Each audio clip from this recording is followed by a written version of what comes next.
আসলে আমাদের এই পাগল মন অর্থাৎ অস্থির মন সবসময় কথা বলে, সবসময় নতুন কিছু শিখতে চায়, জানতে চায়, বলতে চায়, নতুন কিছু তৈরি করতে চায়। আজকে আমরা আলোচনা করব এমন একটি বিষয় যেটা আমরা আমাদের দৈনন্দিন বিষয়ে খুবই গুরুত্বপূর্ণ। আমরা প্রতিনিয়ত শিখছি, প্রতিনিয়ত আবিষ্কার করছি এবং প্রতিনিয়ত ব্যবহার করছি। সেটা হচ্ছে নতুন শব্দ।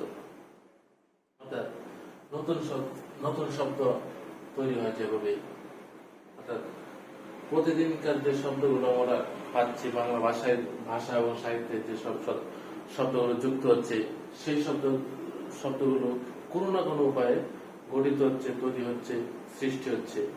আমরা দেখে নেই বাংলা ব্যাকরণে সন্ধি দিয়ে, সমাস দিয়ে, প্রত্যয় দিয়ে, উপসর্গ দিয়ে এবং শব্দ দ্বিত্বর মাধ্যমে অসংখ্য শব্দ তৈরি হয় এবং এই প্রক্রিয়ার মধ্য দিয়ে মূলত শব্দ তৈরি হয়, সেটা আমরা জানতে পারি বা জানতে পারবো আজকে। যদি আমরা দেখি সন্ধি দিয়ে কিভাবে শব্দ তৈরি হয়, দেখি আমরা জানি সন্ধি মানে হচ্ছে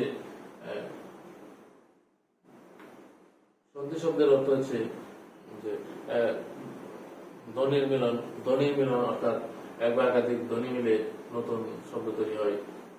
আমরা যদি দেখি হিমযোগ,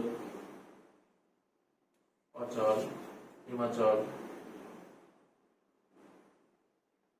আবার যদি দেখি সুযোগ,